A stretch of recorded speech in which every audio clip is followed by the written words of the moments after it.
la cantidad de bienes que los consumidores están dispuestos a comprar o a demandar. ¿Puede ser? Sí, o sea que ahí tenemos dos variables. Cantidad de bienes que están dispuestos a comprar, pero me están faltando dos aspectos o dos elementos más a esa definición.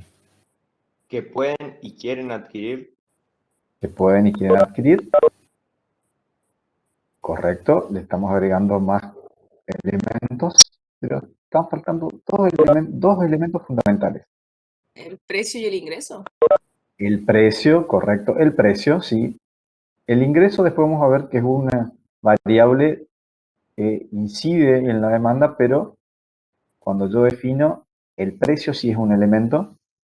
Sí, cuando yo me refiero a la demanda, digo que bueno, la cantidad de bienes o servicios que el consumidor o los consumidores están dispuestos a comprar, ¿sí?, a un precio determinado, o sea, el precio, correcto. Y lo otro, ¿Puede ser? la cantidad, sí, pues esas son las dos variables, precio y cantidad, correcto, son las variables que analiza o que relacionan la función de demanda, pero hay algo más que tiene que ver con la unidad de tiempo. Yo siempre tengo que definir las variables que estoy analizando para un determinado periodo de tiempo, ¿sí? O sea, es la cantidad de bienes o servicios que la población desea y puede comprar a un determinado precio, ¿sí? Y tengo que acotarlo en el tiempo, ¿sí? Entonces vamos a hablar de demanda semanal, demanda mensual, demanda anual, ¿sí?, demanda diaria, demanda por hora. Entonces, ese es el otro elemento a considerar, ¿sí? Entonces, definimos la demanda entonces como la cantidad de bienes o servicios que se desean comprar a un determinado precio en un determinado momento, ¿sí? Bueno, eso. ¿Y cómo es la relación entre esas variables, ¿sí? Quitando el espacio y el tiempo, ¿sí? Entre precio y cantidad, ¿cómo es esa relación?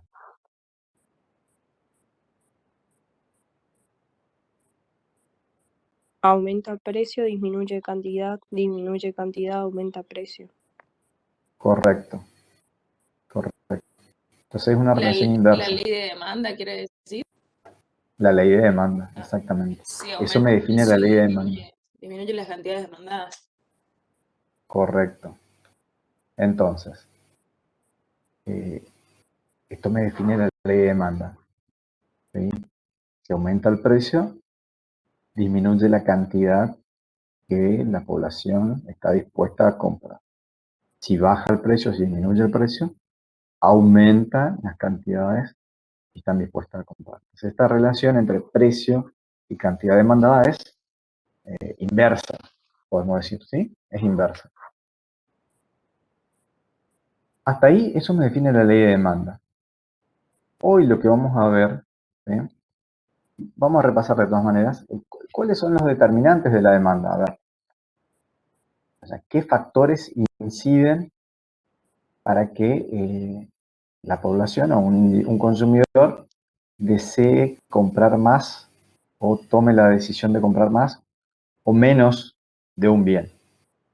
¿Sí? El precio Entonces del bien, dijimos, el ingresos, precio del bien es el principal determinante. precios de otros bienes. Precio de otros bienes, correcto. Ingreso del consumidor. Ingreso del consumidor. ¿Qué más? Los gustos. Los gustos, correctos. Preferencias o gustos o moda, ¿sí? Así se define esa categoría de determinante, ¿sí? ¿Qué más? Expectativas. Las expectativas que tiene el consumidor sobre los precios, ¿sí? Si nosotros como consumidores tenemos expectativas de que el precio de un bien vaya a aumentar, ¿cuál es la reacción que vamos a tomar? No lo vamos a comprar si es que aumenta. Si nosotros tenemos la expectativa, Comprar antes ¿sí?, de que aumente el precio. Correcto. Si tenemos la expectativa de que el precio de un bien vaya a aumentar, lo que haremos Ah, como compramos más. consumidores, Antes de que aumente. correcto, vamos a tratar de comprarlo antes de que se produzca ese aumento. La nafta. Correcto. ¿Qué más está faltando como variable? O sea, el listado de Puede, determinantes puede ser, eh, puede involucrar muchos determinantes, pero generalmente agrupamos entre 4 o 5 los principales y está faltando uno dentro de los puede principales. ser tamaño del mercado, elementos El tamaño de espaciales. mercado o número de clientes, ¿sí? O población, por ahí también pueden encontrarlo, con esas denominaciones, y se refiere a eso. Fíjense, ¿qué evento comercial se desarrolló el fin de semana en Posadas? Black Friday. Black Friday. Bueno, y entonces, ¿cómo ese evento incidió en la demanda de bienes por parte de la población?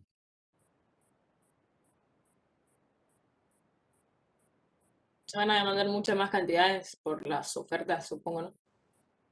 Correcto. ¿Y dentro de Por la qué disminución categoría? de Claro, ¿sí? Hay descuentos por un lado, ¿sí? Bonificaciones o descuentos.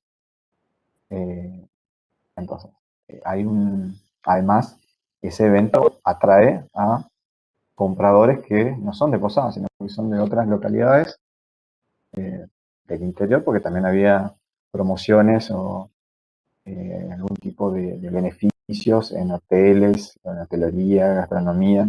Entonces, también se daba, como ustedes mencionaron, disminución del precio, ¿sí? También había aumento de la población o número de clientes.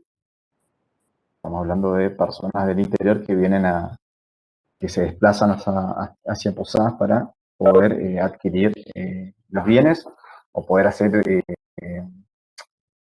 uso de las ofertas, promociones. De todo esto, para sacar en limpio todas estas variables que estuvimos charlando. Por un lado tenemos el precio del bien. Sí, escucho. Le consulto, ¿la competencia no puede ser uno de esos factores? Hablamos sí de precios relacionados, otros precios. Y entre los precios ahí entran los precios de los bienes sustitutos. El precio de los bienes sustitutos como un determinante de la demanda. Hablamos de precios de los bienes a otros bienes relacionados. Y ahí tenemos bienes complementarios, bienes sustitutos. Cuando otros bienes son complementarios,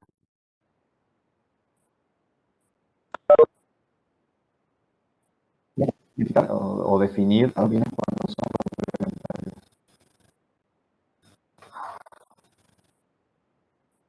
Precio.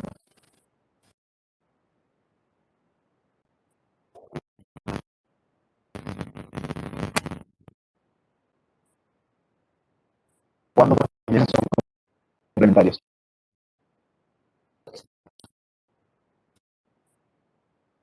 Profe, se le escucha como con interferencia o algo así. Bueno, vamos a ver si mejoramos. Ahí está.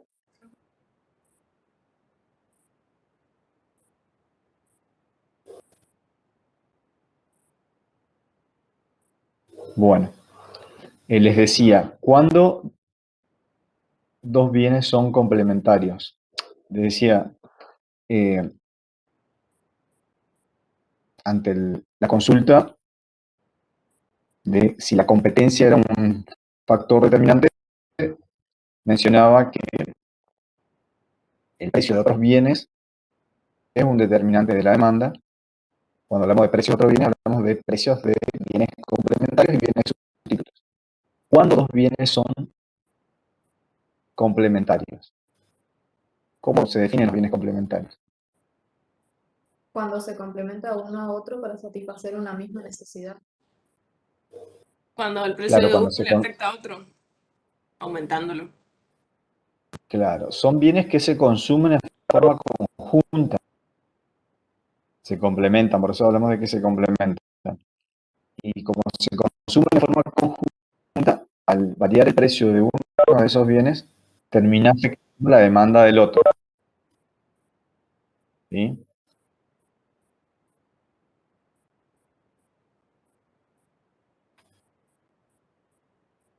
Entonces, ¿y cuándo dos bienes son sustitutos? Cuando satisfacen la misma necesidad. Claro, cuando los dos Cuando el satisfacen la misma necesidad. aumento, cuando el aumento de uno no le afecta al otro. Es más, creo que le beneficia porque los demandantes van a querer comprar ese bien que no sufrió alteración en el precio. Claro, fíjense que eh, hablamos de bienes sustitutos cuando los bienes, los dos bienes, o la cantidad de bienes que son sustitutos entre sí, satisfacen la misma necesidad. O sea, que nosotros consumidores utilizamos para satisfacer la misma necesidad. Entonces, por eso hablamos que podemos sustituir un bien por otro. ¿Sí? Sustituimos un bien por otro y entonces ante la variación en el precio, nosotros elegimos si aumentó el precio de un bien, ese bien ahora se vuelve más caro respecto a los demás. Entonces, ¿qué vamos a hacer como consumidores? Vamos a desplazar nuestro consumo hacia los otros bienes que han variado su precio y que relativamente ahora son más baratos. Y como los bienes satisfacen la misma necesidad, podemos sustituirlo. ¿Sí? Entonces, de esa manera incide el precio de los bienes sustitutos. ¿Sí? Bueno, entonces, volvemos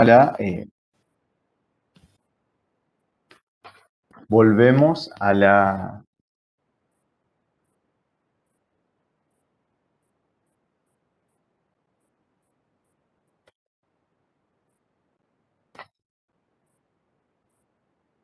bueno,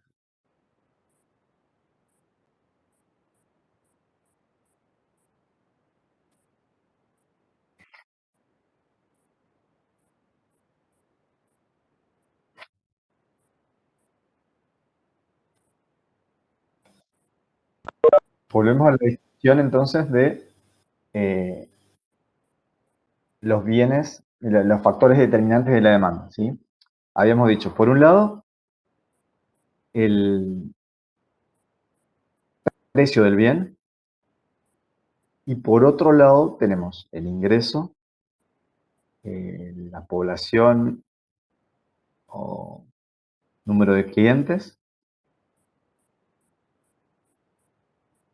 el precio de otros bienes, sustitutos o complementarios, las expectativas sobre los precios, los gustos, moda o preferencia.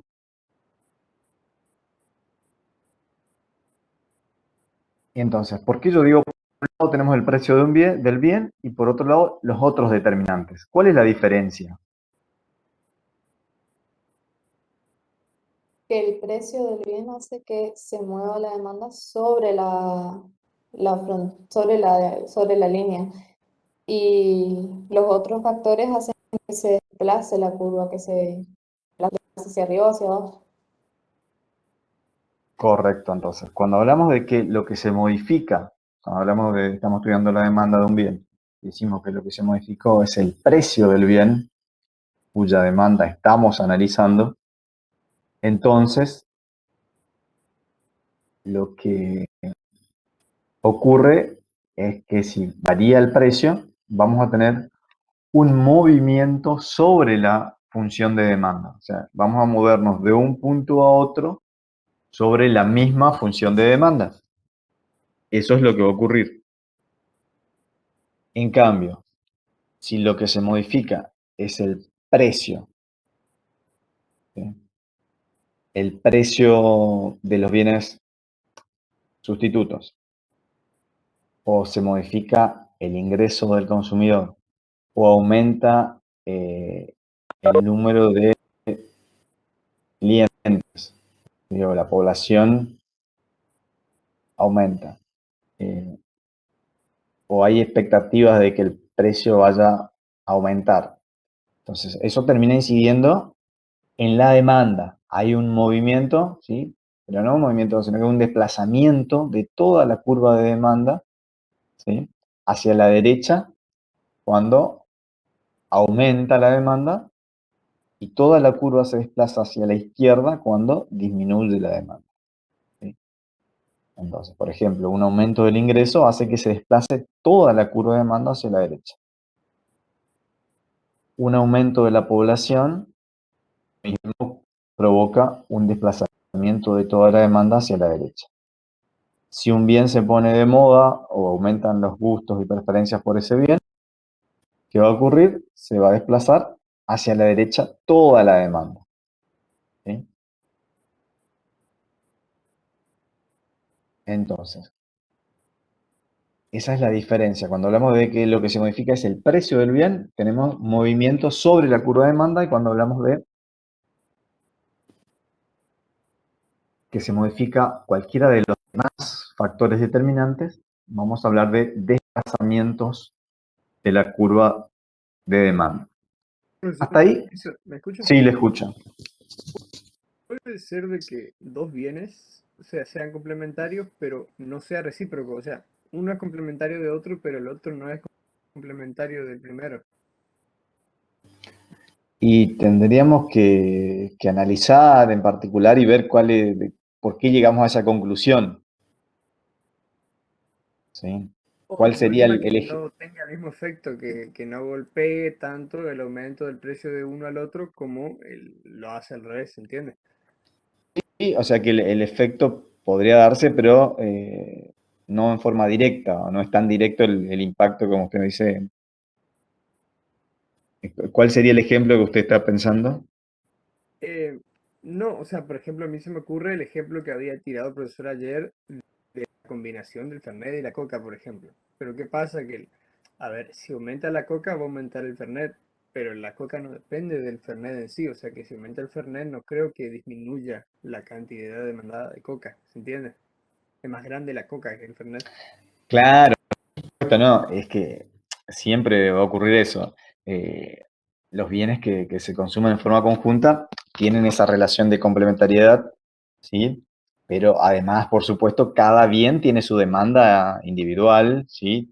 Y también se complementa con otros bienes. Entonces, como usted dice, la relación de complementariedad no va a ser la misma, ¿se entiende? Eh, Pero, ¿qué ocurre? Por ejemplo, como usted menciona, la coca, ¿sí? Coca-Cola, se consume sola o con otros bienes, eh, pero en cambio, por ejemplo, el Fernet, ¿con qué se consume? Solo con Coca, por eso, depende de la Entonces, Coca. es diferente la relación, claro. Como usted menciona, eh, hay una mayor intensidad de la relación, ¿sí? Cuando yo analizo el Fernet, se consume con coca, ¿sí? En cambio, cuando yo analizo la coca, está bien, la variación en el precio del Fernet afecta a la parte de la demanda de coca que se consume con Fernet, pero hay otra parte de la demanda de coca que se consume, no sé, con cerveza, con whisky, con otros, o sola, ¿sí? Entonces, se entiende que hay una parte de la demanda de Coca-Cola, que se va a ver afectada por esa variación en el precio del Fernet. Pero va a haber otra parte de la demanda de Coca-Cola que no va a tener, no se va a ver afectada, ¿sí? En cambio, cuando yo no lo analizo desde el punto de vista de, de la demanda de Fernet, sí tiene como es importante el efecto, sí se produce una variación en el precio de la Coca-Cola, ¿sí? Está muy buena su acotación, ¿sí? Entonces vamos a ver que la relación de complementariedad o de sustitución va cambiando, puede cambiar y pueden tener distinta intensidad.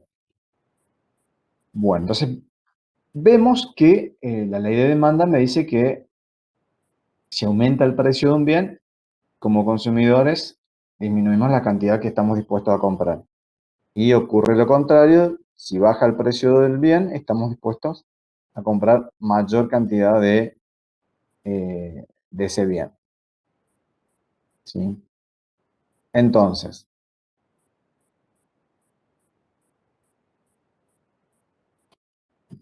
para poder conocer y estudiar, entender el comportamiento del consumidor, tenemos que introducirnos en lo que es la teoría de la demanda, ¿sí?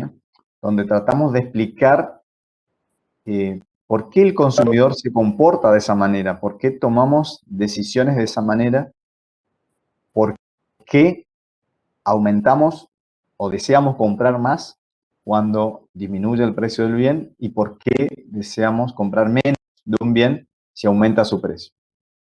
¿Sí? Eso me explica la teoría de la demanda, ¿sí? A partir de poder entender, ¿sí? Cuál es el comportamiento del consumidor.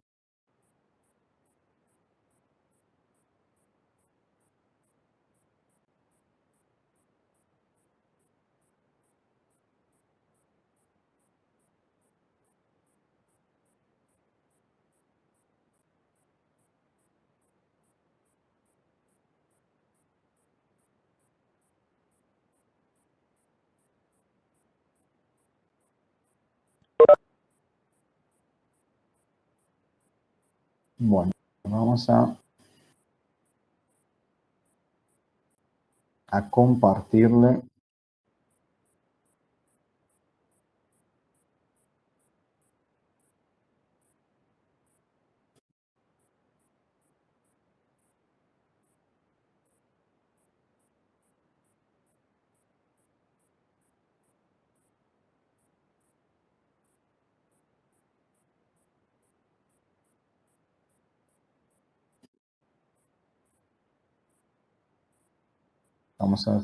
Vamos a compartir la presentación.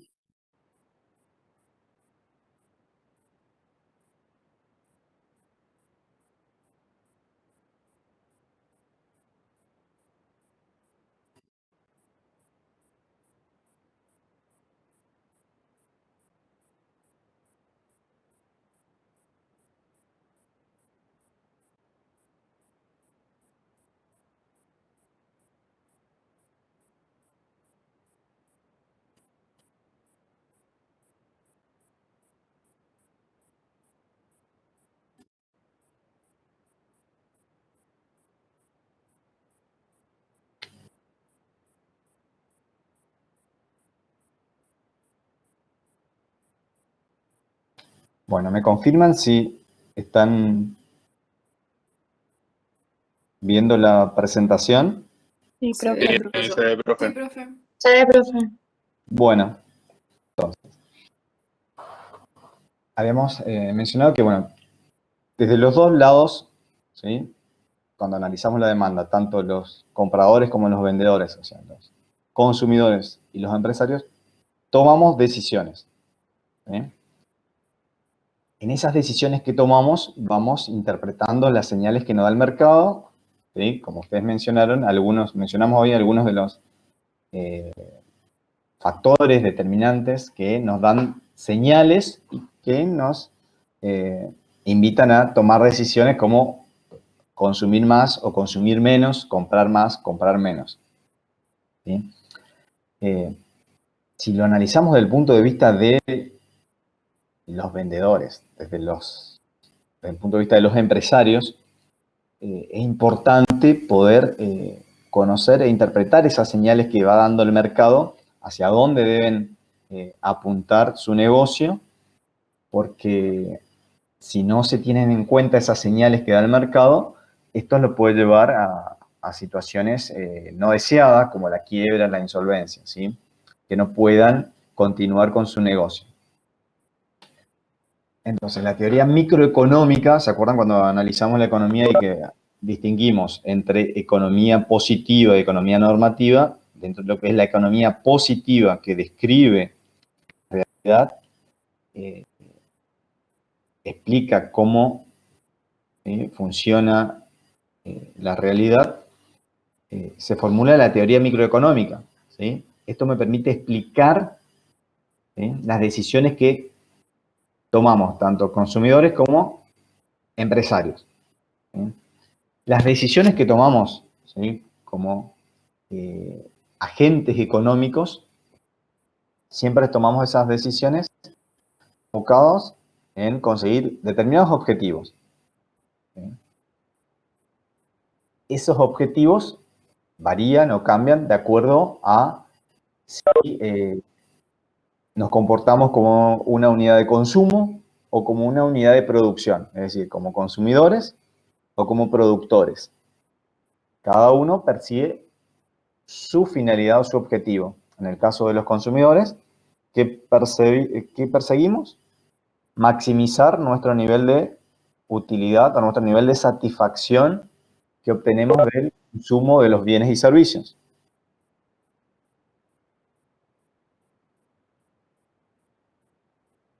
En cambio, los productores, los vendedores, las unidades de producción, lo que pretenden o que persiguen es maximizar su beneficio a partir de la producción y venta de los bienes y servicios. Entonces, la teoría microeconómica, a partir de la teoría de la demanda, ¿qué hace? Formula leyes, ¿sí?, basadas en supuestos para poder estudiar el comportamiento de la unidad de consumo, ¿sí? Cuando hablamos de estudiar la demanda, hablamos de estudiar las decisiones que se toman desde el punto de vista del consumidor, cómo se comporta el consumidor. En la sociedad, ¿sí?, la familia es la unidad de consumo.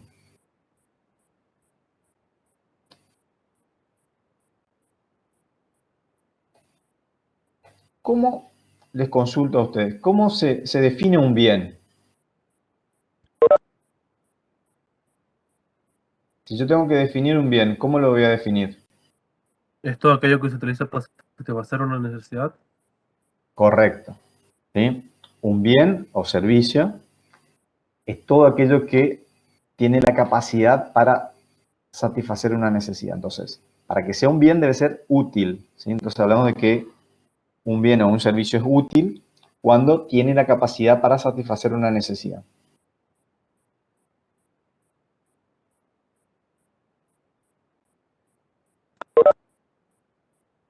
Esa medida que hablamos de utilidad, ¿sí?, necesitamos explicarla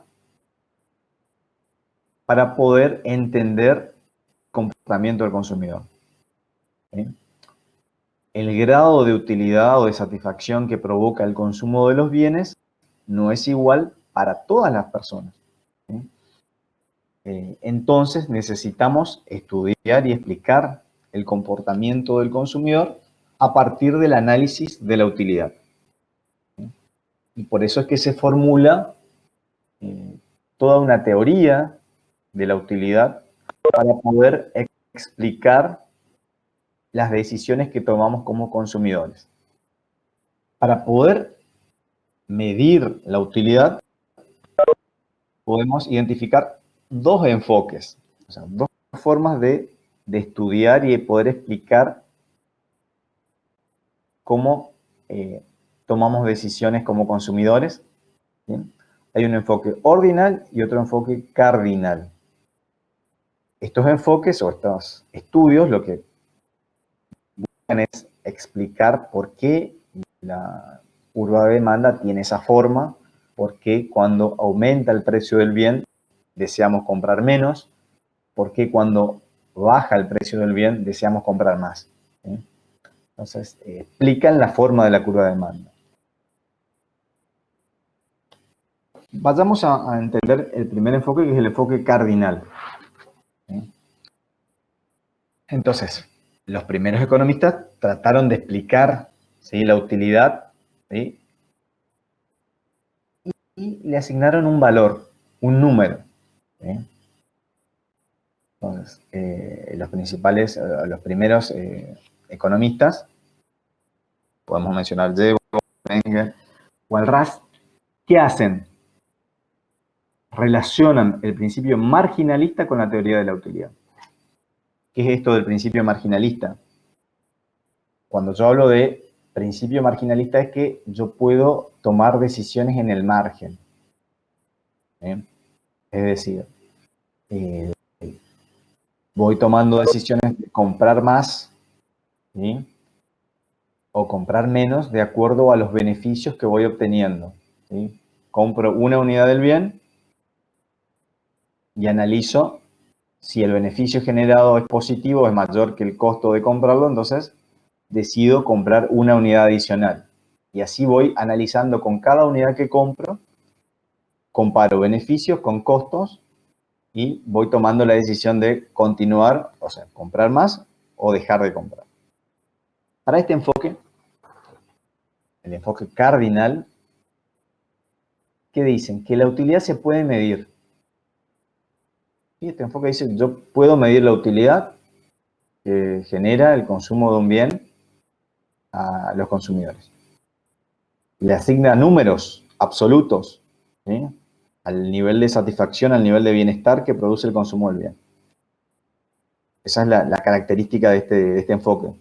Se puede medir el nivel de satisfacción, la utilidad que provoca el consumo de un bien, asignándole un valor absoluto al nivel de bienestar que produce el consumo de un bien. Entonces, cuando hablamos de enfoque cardinal, me está indicando que se le puede asignar un valor, una cantidad al nivel de bienestar que provoca el consumo de un bien.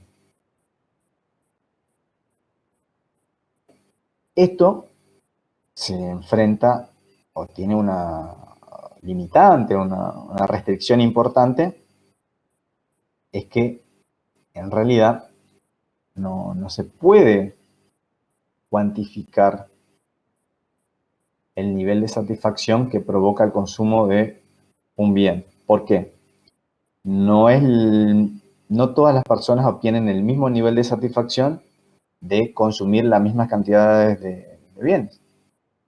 Entonces, no es cierto, ¿sí?, que se pueda asignar una unidad de medida absoluta y que me pueda decir que para todas las personas consumir una determinada cantidad de un bien le brinda el mismo nivel de satisfacción. Esta era la principal limitante que tenía. De compartir el Power. Sí, ahí dejé de compartir porque quiero mostrarle otra presentación.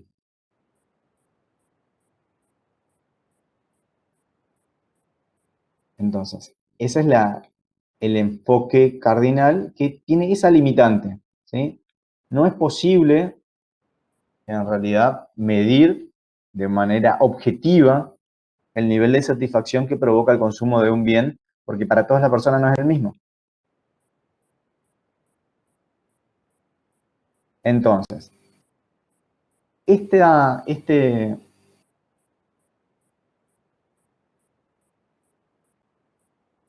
enfoque introduce dos conceptos, ¿sí? Uno es el de utilidad total y otro es el de utilidad marginal. Utilidad total se define como el nivel de satisfacción total que se obtiene a partir del consumo de un bien, ¿sí? Y utilidad marginal, que es la utilidad o el nivel de satisfacción que se obtiene del consumo de cada unidad que se va incorporando del bien. Analicemos la tabla, ¿sí? ¿Están viendo la tabla? Sí. Bueno, Profe, fíjense. Sí, le escucho. ¿y el enfoque ordinal vamos a ver más adelante o...? Sí, sí, por eso. Terminamos de explicar este enfoque y vemos el otro. Profe, disculpe, ¿podría ¿Eh? repetir de nuevo la utilidad total, el concepto? Por favor. Sí, la utilidad total me indica el nivel de satisfacción total que se obtiene de consumir cierta cantidad de un bien. El nivel de utilidad total que se obtiene de consumir determinada cantidad de un bien. Gracias, profe. Bien. Bueno, entonces analicemos la tabla. Tenemos utilidad total y marginal derivada del consumo de helado. Cantidad consumida de helado a la semana en kilos. Cuando no se consume nada, la utilidad total es 0. No tenemos satisfacción. Al consumir 1 kilo de helado por semana, fíjense que este enfoque le asigna valores. Dice que consumir 1 kilo de helado le genera un nivel de utilidad total o de satisfacción igual a 100. ¿Sí? Este es el número que le asigna, el valor que le asigna para medir el grado de satisfacción. Profesor, ese grado de satisfacción es del consumidor. Es de cada consumidor, correcto. Y por eso es la reacción, o de alguna manera, entre comillas, la crítica a este enfoque, porque no es cierto que para todos consumir 1 kilo de helado le genera una satisfacción de 100. ¿De dónde? ¿Cuál es la justificación para decir que a todos les genera el mismo nivel de satisfacción? Bueno, por eso surge el otro enfoque, que es el ordinal.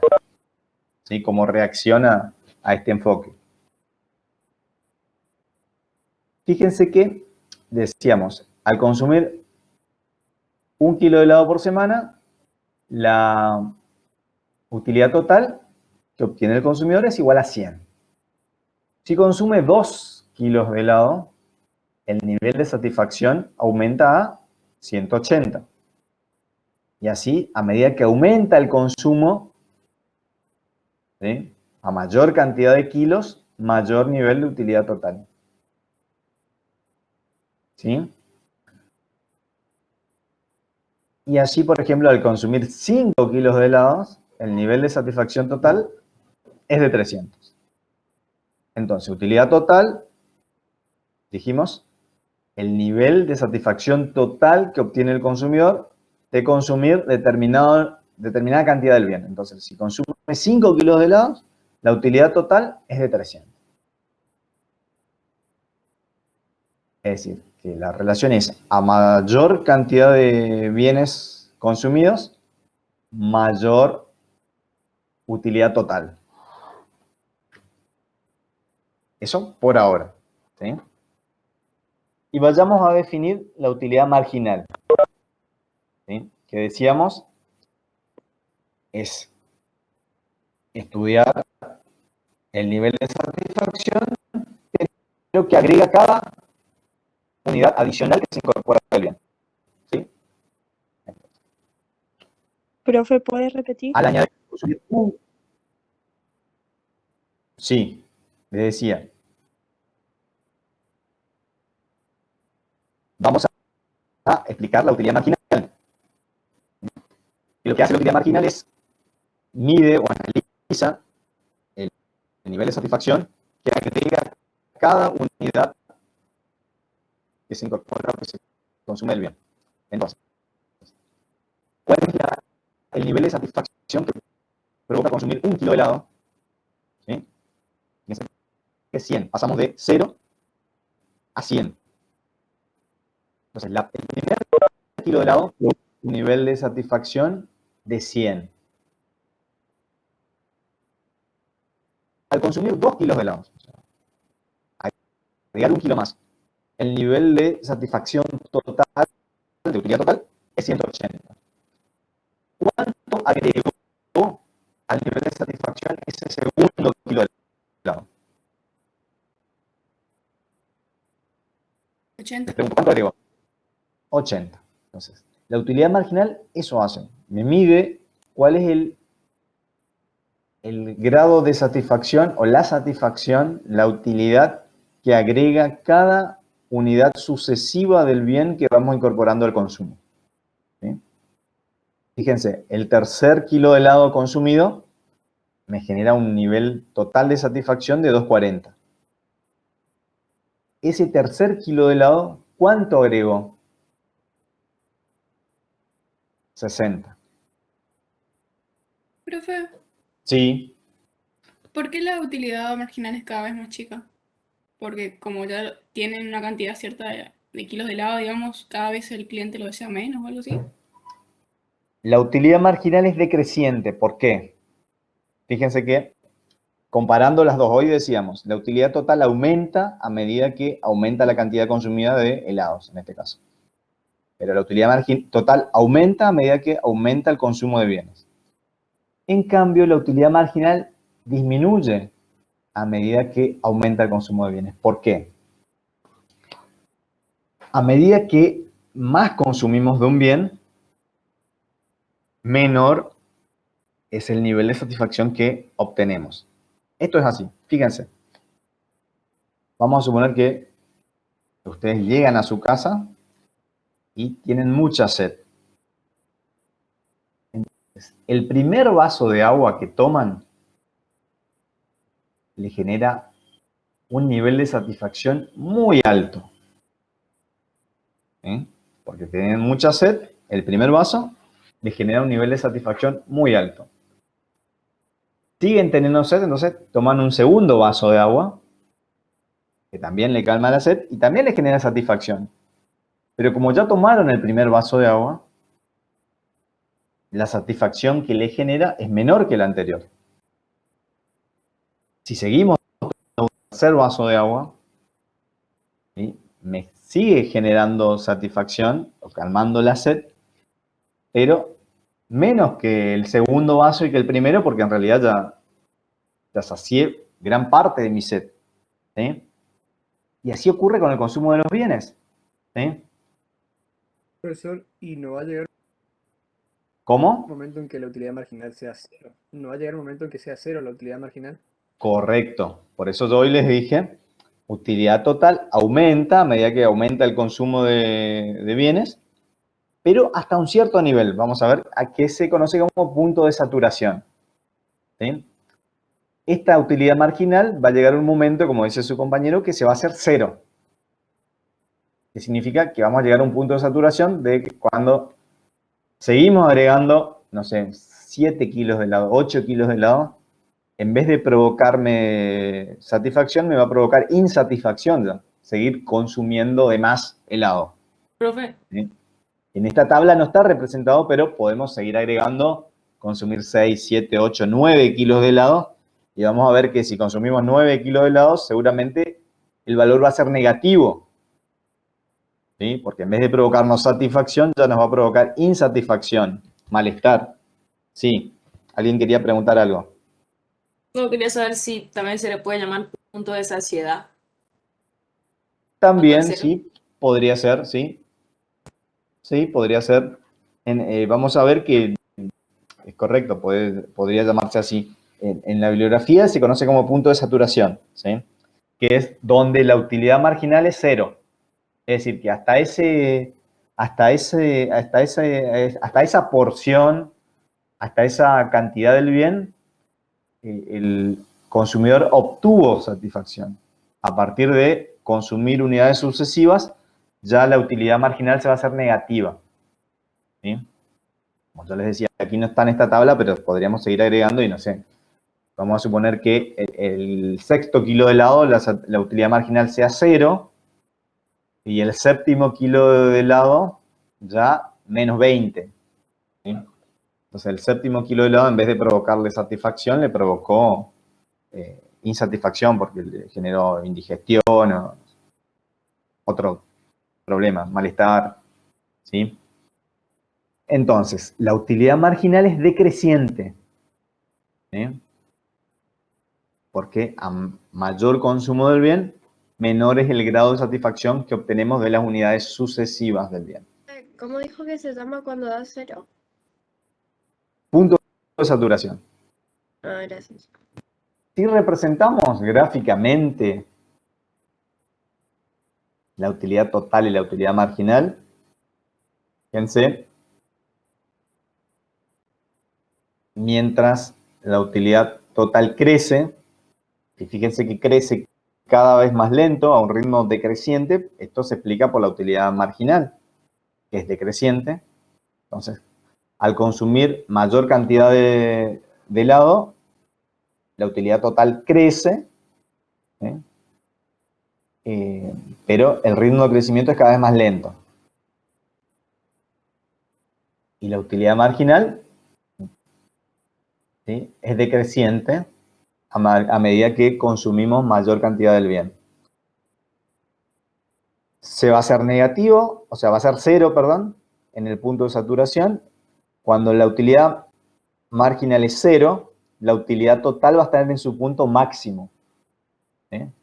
A partir de ahí, si seguimos agregando unidades sucesivas del bien, la utilidad marginal se va a hacer cero, perdón, negativa, y la utilidad total va a empezar a caer.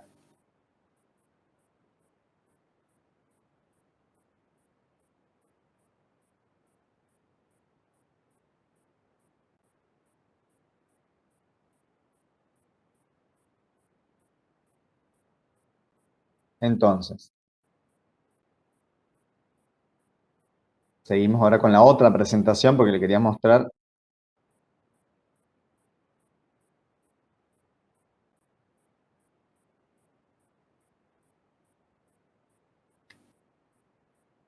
Entonces, esos son los dos conceptos que introduce el enfoque cardinal, ¿sí?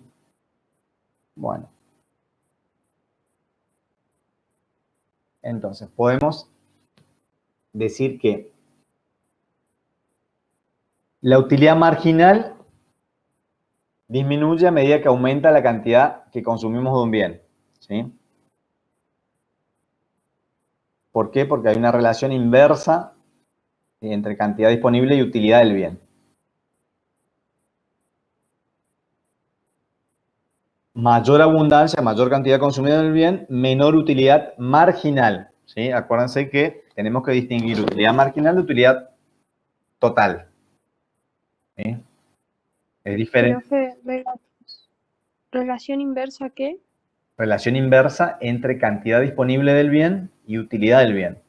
Esto en cuanto a, estamos analizando la utilidad marginal, ¿sí? Cuando yo analizo la utilidad marginal, a mayor cantidad del bien que consumo, menor es la utilidad que recibo. En forma individual por cada porción, por cada dosis que consumo del bien, ¿sí? Porque acuérdense, cuando hablamos de utilidad marginal estoy hablando del nivel de satisfacción que obtengo de cada unidad del bien que se consume. Ya, si estamos hablando de una bebida, de cada vaso, de cada medida, si hablamos de, no sé, de una pizza, por ejemplo, de cada porción, ¿sí? Nos hablamos de cada unidad o porción consumida del bien, la utilidad que obtengo, el nivel de satisfacción es cada vez menor, ¿sí?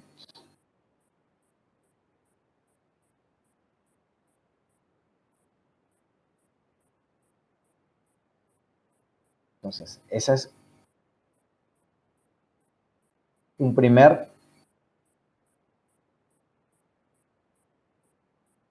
primera relación que hay que tener en cuenta, ¿sí?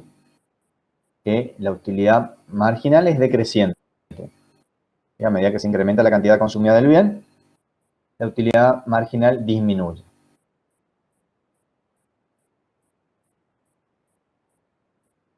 Y yo quiero saber cómo, porque el objetivo que persigue el consumidor es maximizar el nivel de satisfacción. ¿Cómo llega el consumidor a lograr o a conseguir maximizar ese nivel de satisfacción. Bueno, ¿cómo logra el consumidor decir, este es mi nivel de equilibrio, donde yo consigo maximizar el nivel de satisfacción que obtengo del consumo de todos los bienes que forman parte de mi canasta de consumo? Entonces, para esto, ¿sí?, hay que analizar, ¿sí?, cuál es el nivel de utilidad marginal que obtiene el consumidor por cada peso gastado. Es decir, nosotros consumimos una canasta de bienes. ¿Cómo determinamos qué bienes componen esa canasta? Lo determinamos en función a el nivel de satisfacción que reporta el consumo de esos bienes para nosotros. Entonces, nosotros para comprar los bienes necesitamos pagar un precio.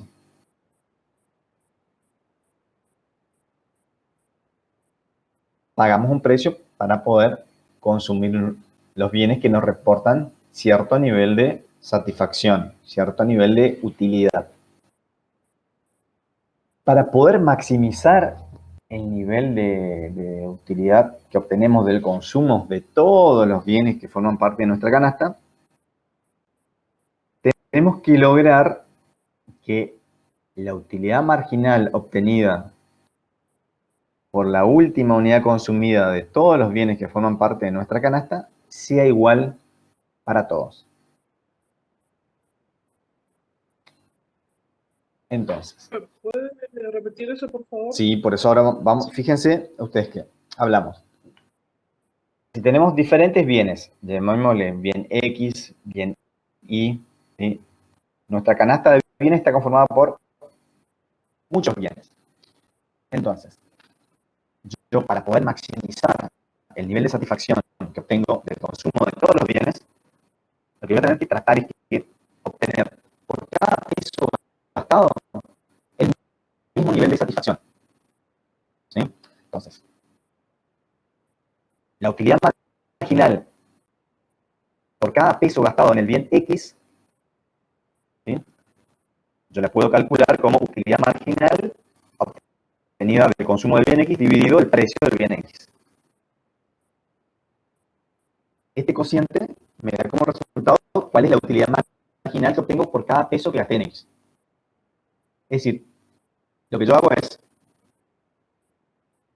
cuantificar o medirlo en términos monetarios. Esa utilidad marginal la expreso por cada peso gastado en cada uno de los bienes. Entonces, para saber cuál es la utilidad marginal por peso gastado en el bien X, yo divido la utilidad marginal obtenida del consumo de X dividido el precio de X. Y así para cada uno de los bienes, ¿sí? En lo que estamos viendo, estamos simplificando a dos bienes nada más. Como el consumidor maximiza el nivel de utilidad cuando logra que la utilidad marginal por peso gastado en X y en Y sea igual. ¿Bien?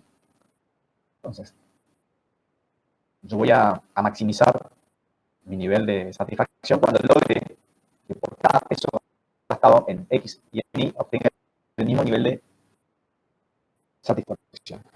Esto que es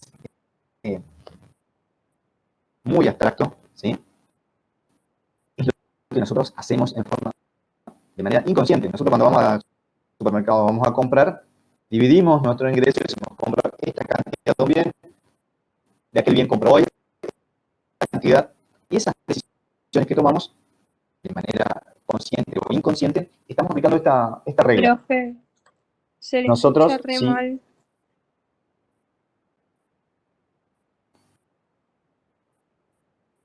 les decía, ¿se mejoró ahora el audio?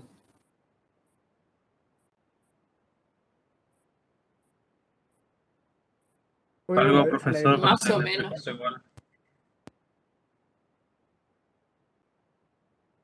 Bueno, le decía, esta regla ¿sí? Es la que aplicamos cada vez que vamos a comprar. Cuando tenemos que dividir o distribuir nuestro dinero para comprar distintas cantidades de distintos bienes. Entonces, ¿qué hacemos? Consciente o inconscientemente aplicamos esta regla. Estamos distribuyendo nuestro dinero para comprar determinadas cantidades de distintos bienes y esas decisiones que realizamos las hacemos teniendo en cuenta el nivel de satisfacción que nos reporta cada uno de esos bienes. Entonces, esta regla, consciente o inconscientemente, las aplicamos cada vez que vamos de compras, ¿sí? Por eso les decía, parece bastante abstracto, pero es lo que aplicamos cada vez que vamos a comprar.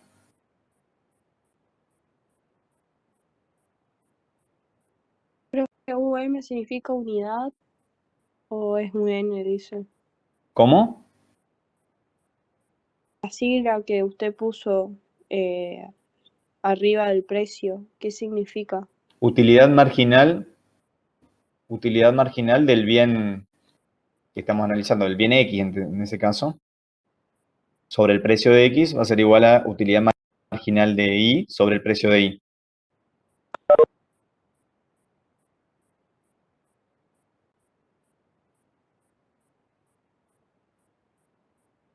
Gracias. De nada. Ahí les comparto nuevamente.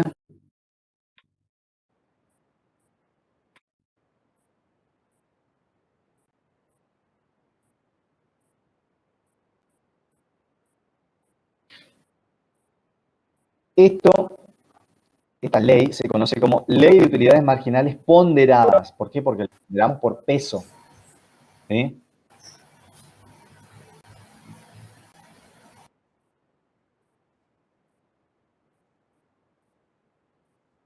Entonces, fíjense, y esto, aquí tenemos esta ley de utilidades marginales ponderadas, como les dije yo, debemos lograr que la utilidad marginal obtenida por cada peso gastado en el conjunto de bienes que consumimos o que forman parte de nuestra canasta sea igual para todos los bienes. Es decir, que debemos lograr, en este caso, fíjense que tenemos el bien A, B, C y así podemos seguir. Debemos tratar de igualar esa utilidad marginal para todos los bienes que conforman nuestra canasta de consumo. Entonces, nosotros tenemos que tratar de conservar esta igualdad, ¿sí? Esto que se conoce como ley de utilidades marginales ponderadas. Entonces, puede ocurrir que haya variaciones, como ustedes saben, en los precios de los bienes. Entonces, enfoquémonos en la igualdad, ¿sí? Fíjense qué ocurre si aumenta el precio de alguno de los bienes, como por ejemplo el precio del bien A. Si aumenta el precio del bien A, esta igualdad ya no va a ser más una igualdad, ¿sí? Porque el denominador, ¿sí?, del primer término es mayor, entonces cambia el resultado. Entonces, ¿cómo el consumidor ajusta? ¿Cómo nosotros ajustamos o realizamos los ajustes necesarios para poder mantener esta igualdad? Entonces, si aumenta el precio de A, ¿qué tenemos que hacer para poder mantener la igualdad? Tenemos que disminuir nuestro consumo de A. ¿Por qué? Porque si disminuimos nuestro consumo de A, la utilidad marginal de A, ¿qué va a ocurrir? ¿Va a aumentar o va a disminuir? Les pregunto.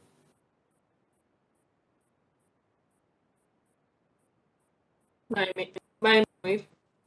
Si yo consumo menos de un bien, ¿la utilidad marginal aumenta o Aumenta. disminuye? Aumenta. Aumenta, porque es inversa. Cuanto yo menos consumo de un bien, mayor es la utilidad marginal. Entonces, si aumentó el precio de A, yo lo que tengo que tratar es también de aumentar el numerador de ese cociente para poder mantener la igualdad.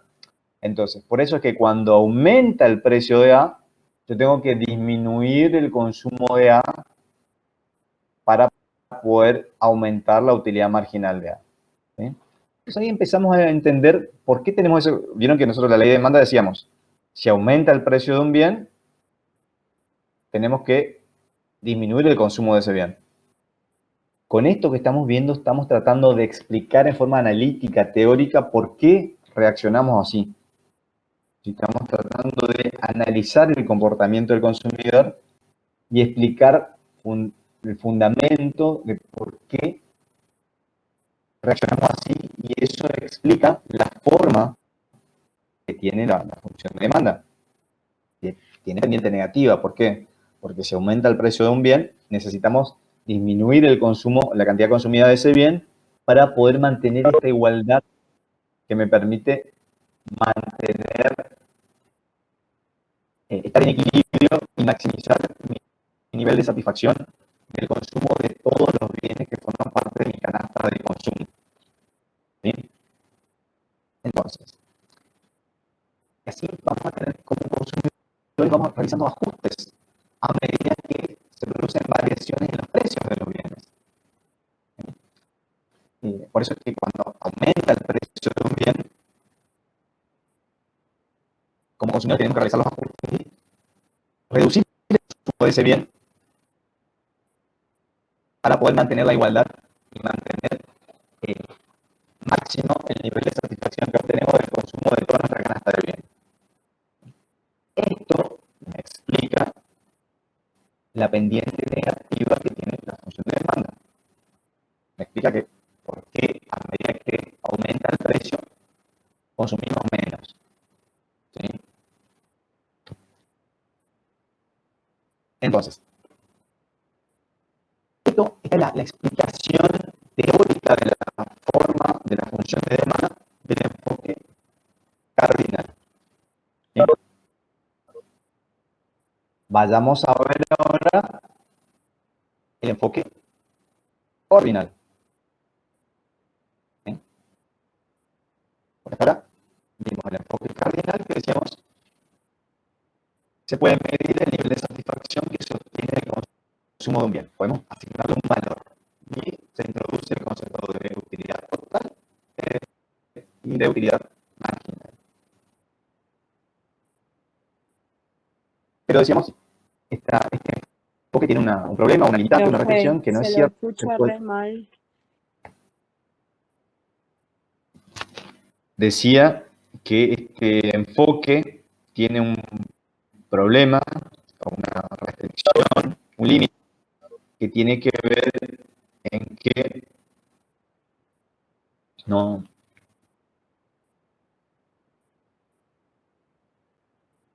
es cierto que se pueda asignar un valor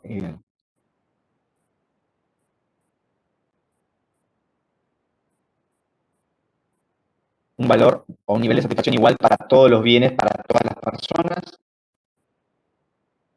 Entonces es necesario buscar otra forma para poder explicar, ¿sí?, el comportamiento del consumidor.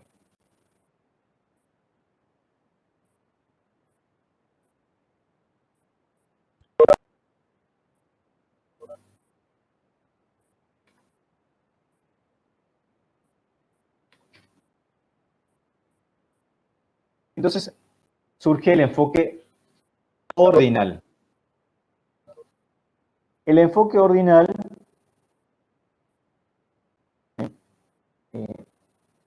comienza con los trabajos de economistas como Wilfredo Pareto. Entonces aquí pasamos a enfocarnos en las preferencias que hace el consumidor, ¿sí?, en los ordenamientos que hace el consumidor de la canasta de bienes que prefiere. Profe, ¿será que puede Entonces, apagar y prender su micrófono o volverse a conectar o no sé, porque se le escucha re mal? Yo por lo menos no estoy entendiendo nada. bueno.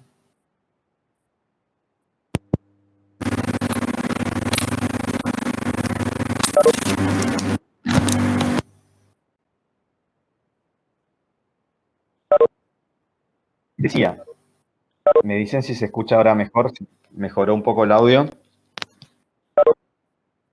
Le decía que este enfoque ordinal surge como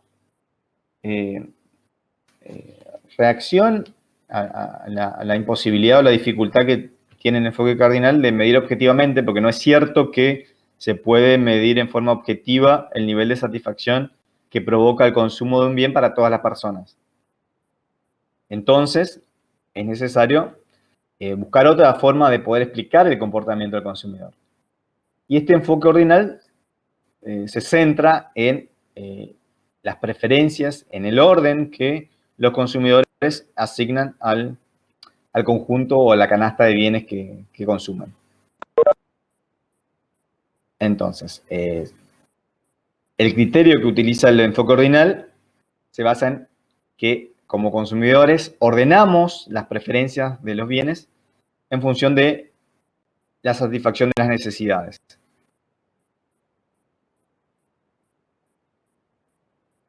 De acuerdo a nuestras preferencias, vamos a tener combinaciones de bienes que preferimos a otras. ¿Sí? Tenemos combinaciones preferidas y combinaciones no preferidas. Es decir, vamos a tener combinaciones en el consumo de bienes que me generan mayor nivel de satisfacción que otras. ¿Sí? Entonces, como consumidor, prefiero o voy a preferir aquellas combinaciones de bienes que me reporten mayor nivel de satisfacción. Y esas combinaciones las voy a llamar como preferidas. Y voy a llamar no preferidas aquellas que me reportan menor nivel de satisfacción. Habrá combinaciones que me reporten idéntico nivel de satisfacción, igual nivel de satisfacción, y esas combinaciones me van a resultar indiferentes. Entonces tenemos canastas de consumos con distinto nivel de satisfacción. Fíjense que tenemos A, B, C. Y podemos distinguir, establecer un límite o a partir de qué nivel esas combinaciones son preferidas. Y fíjense que tenemos una línea que me divide las canastas o las combinaciones preferidas de las que no son preferidas o no preferidas. En este enfoque ordinal, ¿sí? La atención o el foco pasa de lo que era la utilidad marginal en el enfoque cardinal a la tasa marginal de sustitución. ¿Sí? El tema central en el enfoque cardinal era la utilidad marginal. En el enfoque ordinal, la tasa marginal de sustitución es el centro de atención. Y en este enfoque ordinal se introducen dos conceptos. ¿Sí? Las curvas de indiferencias. ¿Qué son las curvas de indiferencias? Son líneas representativas de combinaciones en el consumo de bienes que generan igual nivel de satisfacción. Por lo tanto, al consumidor le resultan indiferentes. ¿Sí? Como la línea que está representada. ¿Sí? Cualquiera de las combinaciones que estén sobre esa línea me están indicando que le generan igual nivel de satisfacción al consumidor. Por lo tanto, al consumidor le resulta indiferente cualquiera de ellas, ¿sí? Porque todas le generan el mismo nivel de satisfacción. ¿Cuál de ellas va a elegir o podrá consumir? Va a depender de otro concepto, que es el de restricción presupuestaria o recta de balance. ¿Sí? Mediante las curvas de indiferencia, como les dije, están representadas las preferencias en cuanto a la combinación de bienes. ¿Qué combinación de bienes puede alcanzar el consumidor va a depender de su restricción presupuestaria, también denominada recta de balance. ¿Qué es la recta de balance o restricción presupuestaria? Es la línea que me indica, ¿sí?, las combinaciones de bienes que el consumidor puede adquirir, puede comprar de acuerdo al monto, al ingreso que tiene para gastar en consumo y de acuerdo al precio de los bienes. ¿Bien? Entonces, fíjense que en este gráfico tenemos representados bien Y y bien X. Entonces, ¿Cómo dijo que se llamaba, profe? recta de balance o restricción presupuestaria, donde la recta de balance o restricción presupuestaria se construye a partir de conocer el monto que el consumidor tiene para gastar y los precios de los bienes. En este gráfico que estamos mostrando, necesitaría, para construir la recta de balance o la restricción presupuestaria del consumidor, necesitaría conocer cuánto es el monto que tiene para gastar y cuál es el precio de Y y el precio de X. Con esos tres datos, yo puedo construir la restricción presupuestaria. Eso me va a permitir medir cuánto o qué canasta puede alcanzar a comprar este consumidor de acuerdo a sus preferencias. ¿Sí?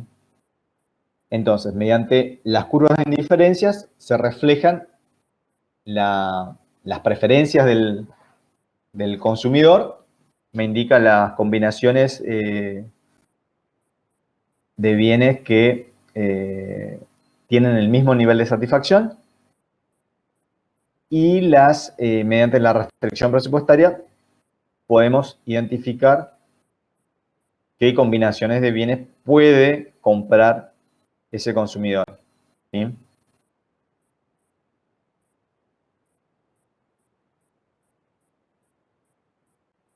Bueno.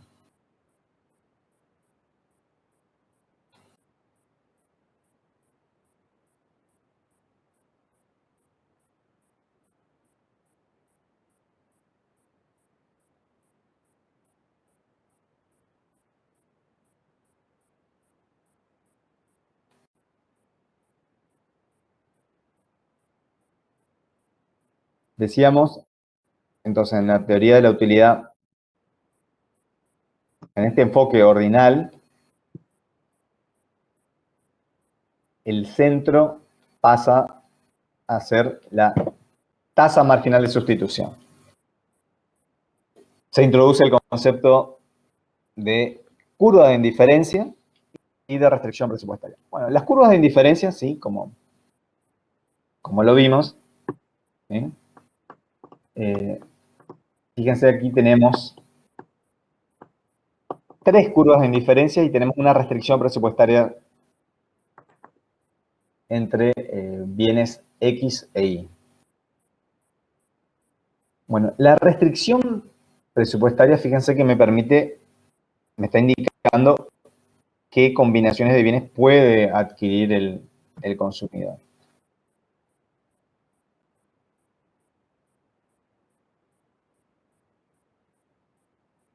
Decíamos, en este enfoque ordinal, el centro de atención está en la tasa marginal de sustitución. ¿Qué es la tasa marginal de sustitución?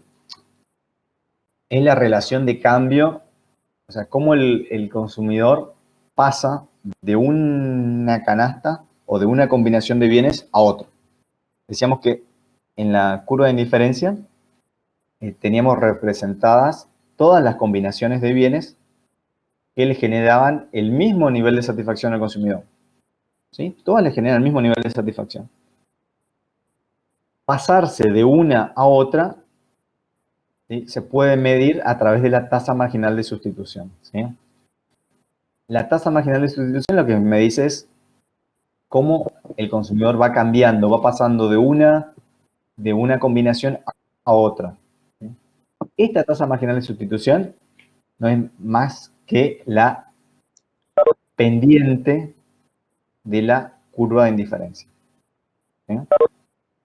Es la pendiente de la curva de indiferencia, me está indicando cómo va, ¿sí?, cambiando, cómo va sustituyendo el consumidor una combinación por otra. ¿Sí? Si en una misma curva de indiferencia tenemos infinitas combinaciones posibles en el consumo de los bienes, pasarnos de una combinación a otra, ¿sí?, me está indicando la tasa a la que voy cambiando o voy optando por una u otra combinación, y eso constituye la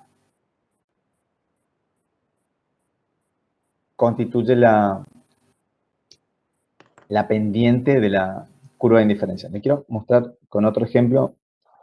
Voy a Profe, buscarlo. Sí, le escucho. esto sería algo así como el costo de oportunidad. Exactamente, como el costo de oportunidad, solamente que estamos hablando de... Exactamente, es como el costo de oportunidad, sí, exactamente. Me está indicando la relación de cambio, cómo pasamos de una combinación a otra.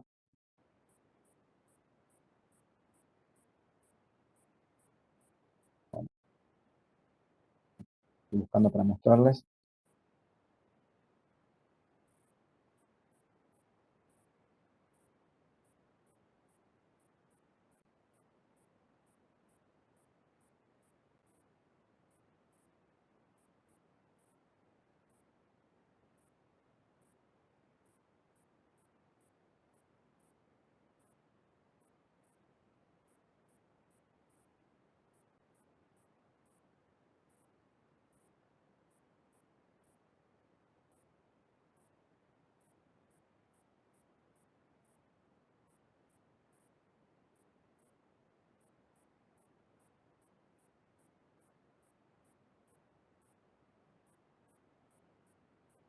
Bueno,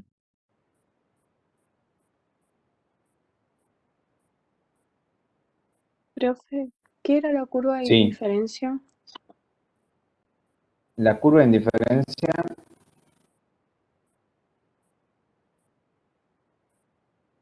me indica las distintas combinaciones en el consumo de un bien que le generan al consumidor el mismo nivel de satisfacción. Bueno, entonces, vamos a las curvas de indiferencia. Aquí, curvas de indiferencia. ¿Sí? Fíjense que tenemos representadas las curvas de indiferencia y podemos tener dos combinaciones como A y B, pero en realidad ustedes saben que en una curva tenemos infinitas combinaciones.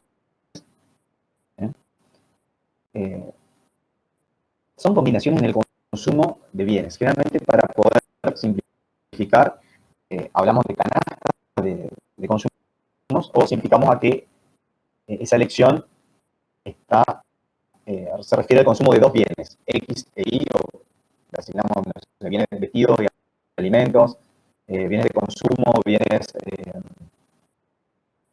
de consumo, bienes de capital, pero en realidad es una simplificación de la realidad, porque sabemos que nosotros consumimos un conjunto de bienes, no solo dos bienes, sino que por eso hablamos muchas veces de canasta de bienes, ¿sí?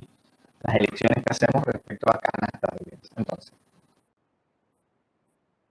cuando yo vuelco en un gráfico todas las preferencias del consumidor, obtengo lo que se conoce como mapa de indiferencia, donde volcamos diferentes curvas de indiferencia, distintas curvas de indiferencia, y por supuesto que el consumidor va a preferir aquellas combinaciones de bienes que le generen mayor nivel de satisfacción a aquellas que le generen menor nivel de satisfacción. Entonces, las curvas de indiferencia que están más alejadas del centro, ¿sí?, me indican mayor nivel de satisfacción. Las que están más cerca del centro, menor nivel de satisfacción. Por supuesto, ¿qué combinación va a elegir el consumidor? Va a depender de su restricción presupuestaria. ¿Cuál de estas curvas en diferencia podrá alcanzar el consumidor? Va a depender de cuál es el ingreso que tiene para gastar y cuál es el precio de los bienes de X y de Y en el mercado.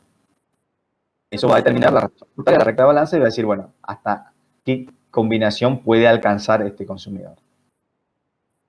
Las curvas en diferencia tienen características, ¿sí?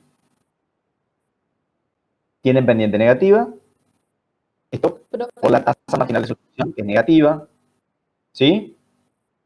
¿Qué diapositiva ¿Alguien? están proyectando? Porque se ve la 26. No sé cuál es la que... Hay un mapa de indiferencia, hay un Profe, gráfico con... puede volver a explicar lo último que dijo porque no sé, porque se cortó todo. Bueno, ¿qué ustedes están leyendo para saber si están viendo lo mismo que yo? A ver, si alguien repite. Teoría de la utilidad ordinal. No.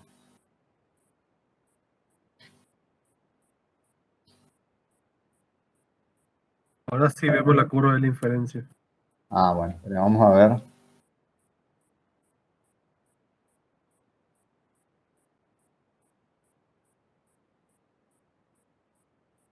Vamos a avanzar entonces porque y ustedes me dicen si se ve, si ven que avanzan las filminas, ¿avanzan o no?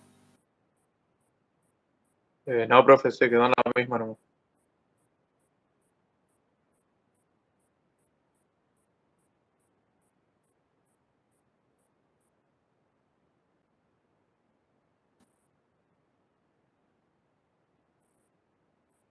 Ahí sí cambió, profe.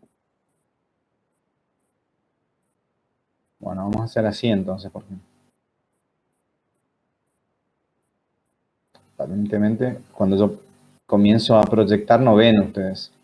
O sea, ¿ustedes lo último que vieron fue esto? ¿Vieron curvas de indiferencia? No.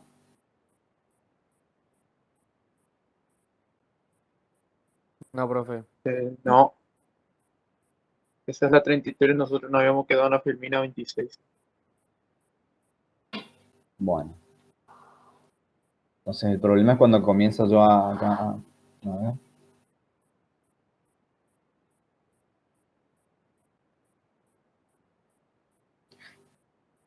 Bueno, está en la curva de indiferencia y ahora tengo un mapa de indiferencia. ¿Avanzó a la 30 a la siguiente o no? No, profe. Está en la No, profe. 34, profe, ahora. Bueno. Ahí sí ahora ven la 35. Sí, profe. Sí. Bueno, vamos a hacer así entonces. Porque yo comienzo a la presentación y ustedes no ven. Bueno. Entonces, esto es lo que les explicaba de la curva de indiferencia, del mapa de indiferencia, que me está indicando, yo puedo representar distintas curvas de indiferencia en un gráfico y puedo ver las preferencias que tiene el consumidor. Las curvas de indiferencia más alejadas del centro me indican mayor nivel de satisfacción que las que están más cerca, ¿sí? Estas curvas, les dije yo, tienen características. Esas características responden a la forma que van a tener las curvas de indiferencia y en principio la pendiente negativa responde a la tasa marginal de sustitución, ¿sí? Que esta relación de cambio al pasar de una combinación a otra, ¿sí? Es decreciente, ¿sí? La pendiente de la curva de indiferencia es decreciente porque para poder mantener constante el nivel de satisfacción, cuando me voy desplazando de un punto a otro en la curva de indiferencia, tengo que dejar de consumir cierta cantidad de un bien para poder aumentar la cantidad del otro bien, y eso me está indicando la relación de cambio, como decía su compañero, es parecido a lo que era el costo de oportunidad en la frontera de posibilidades de producción. No se cortan, tiene esa particularidad de que no se cortan las curvas de indiferencia, porque partimos del supuesto de que el consumidor es racional en las preferencias que tiene, es coherente con sus preferencias, entonces no se cortan. No se pueden cortar, son paralelas, pero nunca se cortan las curvas de indiferencia, ¿saben? Para determinar el equilibrio del consumidor en este enfoque, acuérdense que nosotros cuando hablamos del enfoque cardinal, hablamos de la ley de utilidades marginales ponderadas, ¿sí? Para llegar al equilibrio. En este caso, cuando hablamos de el equilibrio del consumidor,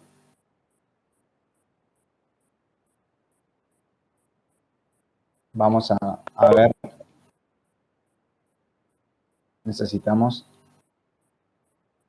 introducir el concepto de restricción presupuestaria o recta de balance. Cuando hablamos de equilibrio del consumidor en este enfoque ordinal, hablamos de que gráficamente la restricción presupuestaria o recta de balance es tangente a la curva de diferencia más elevada.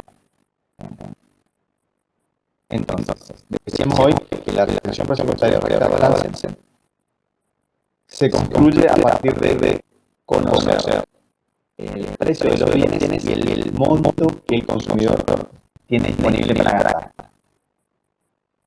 De esa manera podemos determinar cuál es la restricción presupuestaria del consumidor y si esta información la combinamos con las referencias que están representadas en las curvas de indiferencia, podemos determinar cuál es el equilibrio del consumidor, cuál es el punto de equilibrio del consumidor.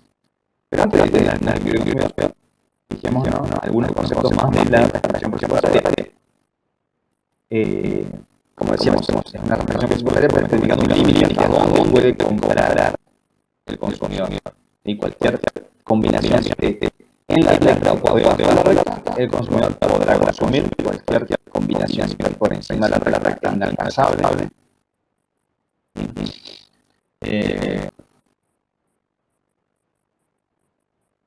Esta recta se puede trazar, por supuesto, cuando cambia alguna de las variables con las cuales se construye, se aumenta el monto que tiene para gastar el consumidor, esto se va a desplazar hacia la derecha, se aumenta el monto que tiene para gastar, o hacia la izquierda, ¿verdad? Si disminuye el monto que tiene para gastar, se pueden producir variaciones en el precio de los bienes. Si hay variaciones en el precio de los bienes, esto va a provocar, por supuesto, movimientos, ¿sí? De la movimiento pivotante de la recta de balance, ¿sí? Si aumenta los precios de los bienes, esto implica un desplazamiento hacia la izquierda, si disminuyen los precios de los bienes hacia la derecha, se desplaza.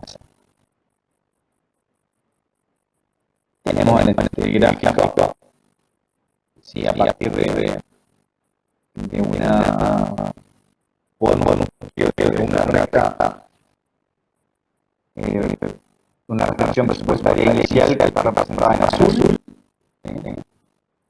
Si lo que se produjo fue una disminución proporcional en los precios y de X, si hubo una disminución en igual proporción en el precio de los bienes, esto va a provocar un desplazamiento a la restricción presupuestaria roja, ¿sí?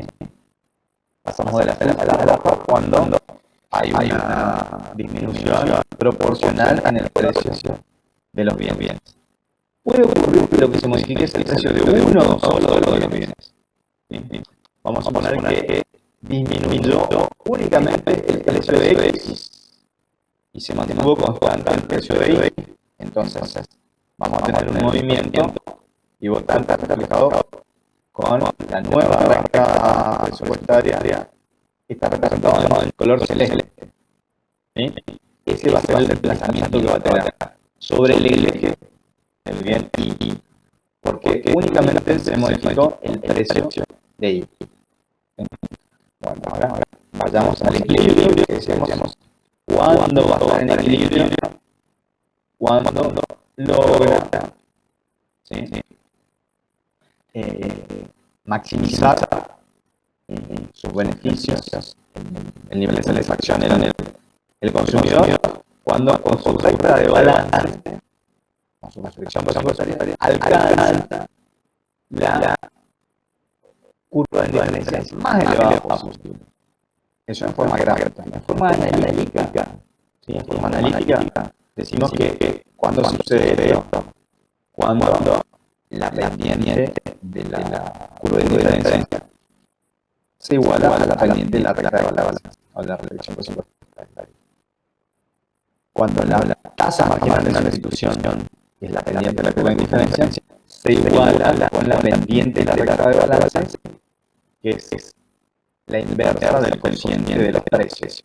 Sería menos el precio de I sobre el precio de I. Eso me da la pendiente de la restricción presupuestaria. Cuando esa pendiente es igual a la tasa marginal de sustitución, el consumidor está en equilibrio.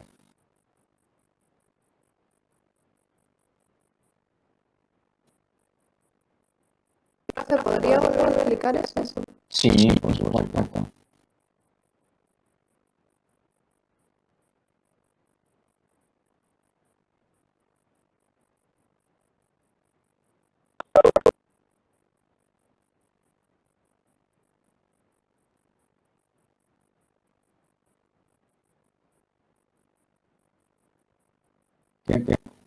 ¿Cuándo el consumidor va a estar en equilibrio?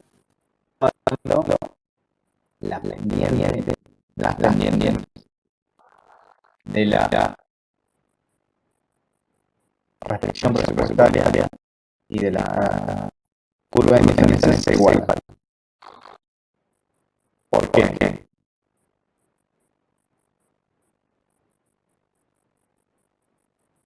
Decimos que el consumidor está en equilibrio cuando con la restricción presupuestaria que tiene alcanza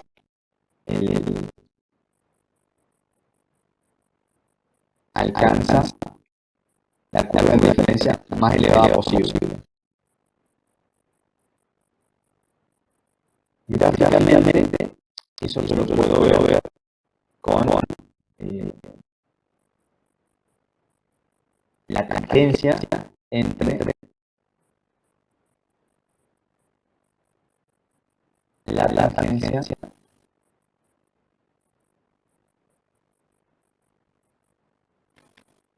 entre la restricción presupuestaria y la curva de diferencia. ¿Están viendo ahí? Sí, profe. Bueno, tenemos, fíjense, un mapa en diferencia, tenemos tres curvas de diferencia, 1, 2, 3, y tenemos una restricción presupuestaria.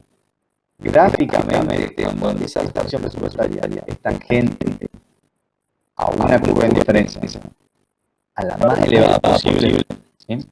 Ahí tenemos, estamos frente al equilibrio del consumidor. Ese es el punto de equilibrio del consumidor, que está indicando la combinación de bienes que permiten al consumidor maximizar su nivel de satisfacción. Eso desde el punto de vista gráfico. Cuando yo quiero ver desde el punto de vista analítico, porque a veces la representación gráfica me puede generar dudas acerca de si ese es el punto. ¿Cómo sería la curva más elevada posible en ese caso? Fíjense que aquí tenemos la 3, la 2 y la 1. ¿Sí? Entonces, la más elevada posible es la 1. ¿Sí? Esa es la curva de diferencia que está mayor nivel de satisfacción. El consumidor debe tratar de conseguir alcanzar la curva de diferencia más elevada posible. Sucede que con su restricción presupuestaria no siempre puede alcanzar ese nivel de satisfacción.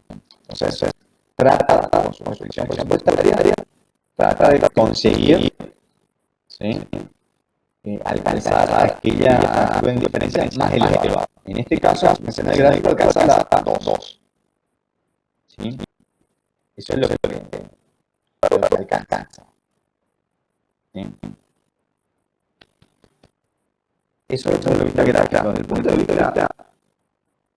punto de vista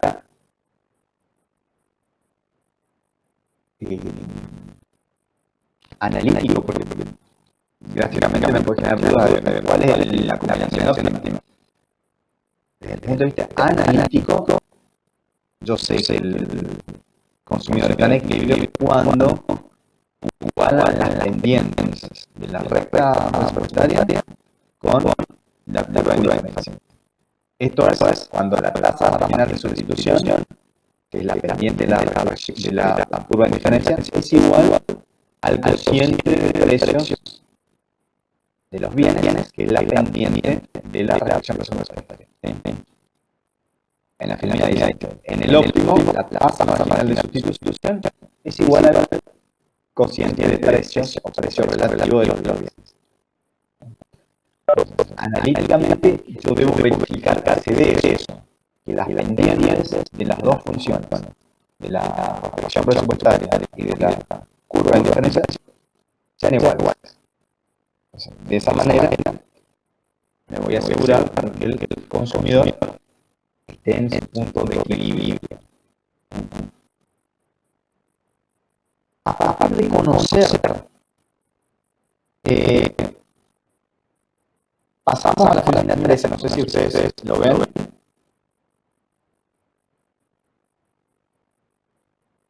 En mi pantalla sí era 12. Bueno, Sí, es la 12, profe. bueno. Ahora. Ahora, vamos a ver entonces.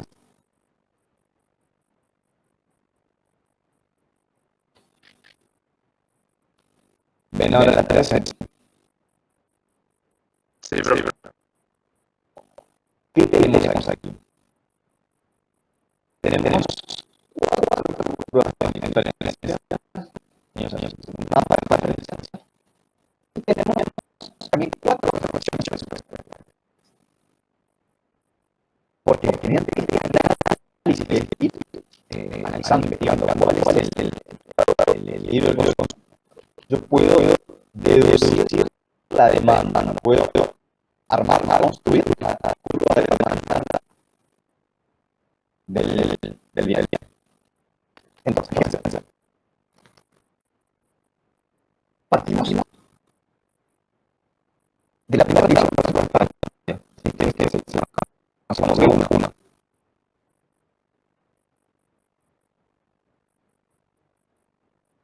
Con esa división presupuestaria, el consumidor alcanza la primera curva de diferencia, que se llama U1. Y el óptimo para el consumidor es el punto A, que le indica, porque nosotros realizamos en este gráfico, las combinaciones de energía y alimentos. Yo quiero analizar la demanda de alimentos. Entonces, tengo variaciones en el precio de los alimentos. Peso 1, peso 2, peso 4. Donde peso 1 es mayor que el valor de precios. Peso 1 está representado en la relación precio-presupuestaria de 1. Peso 2 está representado en la relación presupuestaria de 2. Peso 3 está representada en la relación presupuestaria de 3. Y peso 4 en la relación presupuestaria de 4. Entonces, entre el gráfico tenemos un mapa de diferencias, todas las preferencias del consumidor representadas en curvas de diferencia. El consumidor, por supuesto, va a tratar de alcanzar la curva más posible, dada el ingreso que tiene. Comencemos a analizar el punto de partida, que es la total presupuestaria de 1. Y eso que tiene, y de acuerdo a los precios, de los objetivos de los alimentos, puede ver la combinación A como óptima y la cantidad que va a consumir el alimento es Q.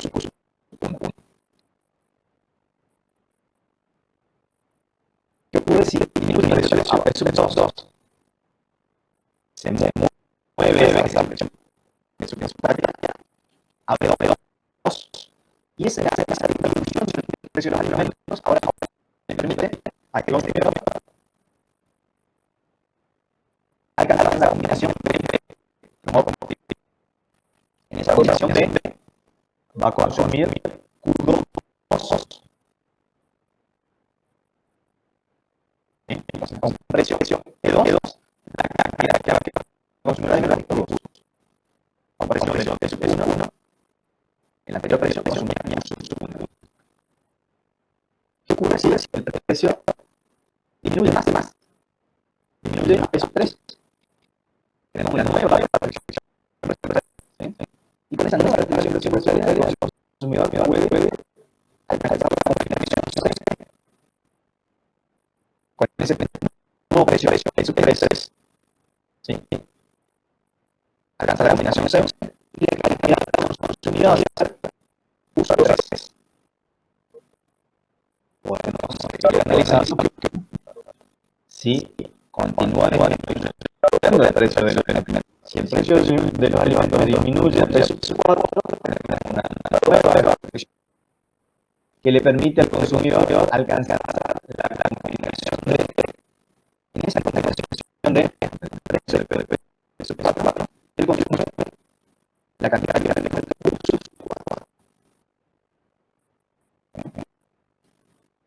entonces fíjense que podemos construir una tabla de demanda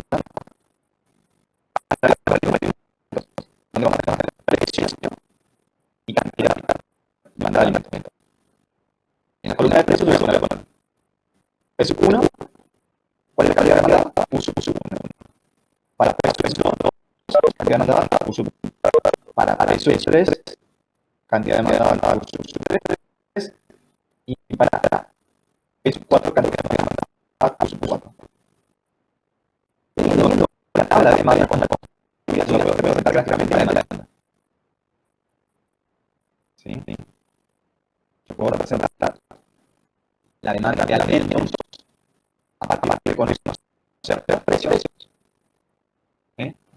Precios. Y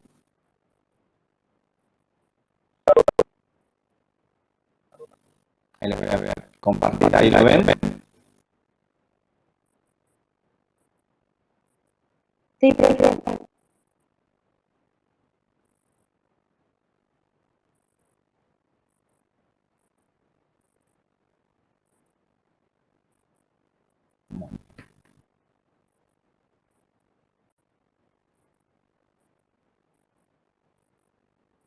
Bueno.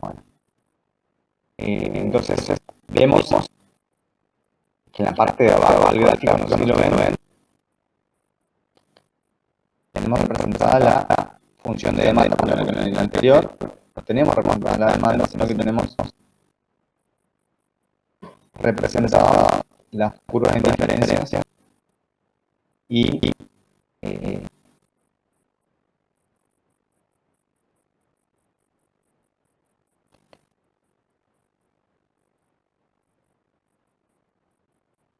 ahí tenemos representadas las curvas de demanda a partir de analizar, ¿sí? Analizar cada una de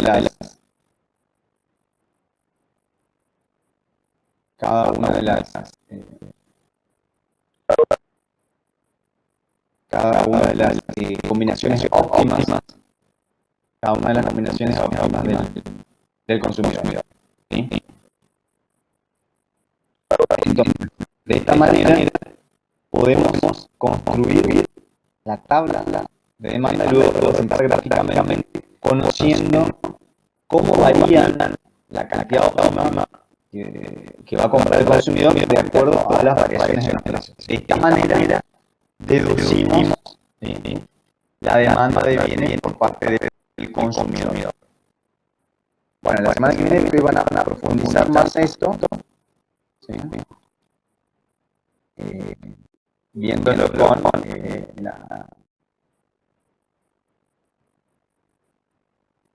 la parte práctica, ¿sí? Así que, ¿hay alguna pregunta, algo más? Profe, ese PowerPoint está estaba presentando está en el aula. Me voy a fijar si está haciendo lo subo, ¿sí? Así que voy a subirlo eso, ¿sí?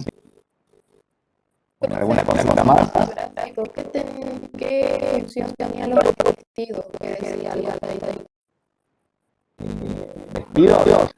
En realidad, cuando yo elijo una combinación, una curva de diferencia recta presupuestaria, yo combino o elijo una combinación de dos bienes. Nosotros no estamos analizando la demanda de vestidos, sino que terminamos analizando la demanda de alimentos. Pero sí teníamos una reacción presupuestaria en la curva de diferencia indicado los vestidos, ¿sí? Pero nuestro análisis se centraba en la demanda del alimento. Lo van a ver más detalladamente en el caso práctico, ¿sí? Yo les voy a subir las presentaciones. ¿Alguna consulta? Profesor, quiero preguntar sobre la curva de diferencia. Mientras más a la derecha está, genera una mayor utilidad para el consumidor.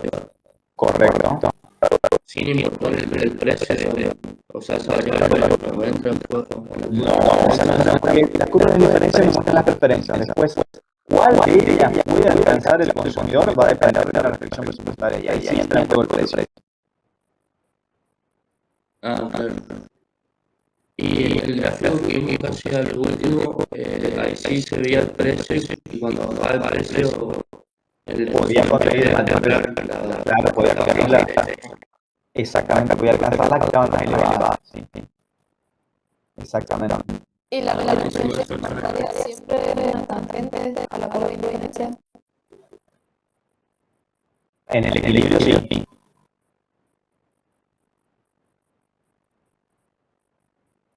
En el punto de equilibrio siempre va a ser tangente a la reacción presupuestaria, la curva de diferencia.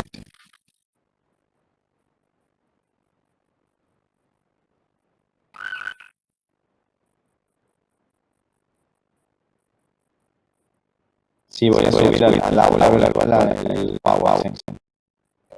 Bueno, ¿alguna consulta más?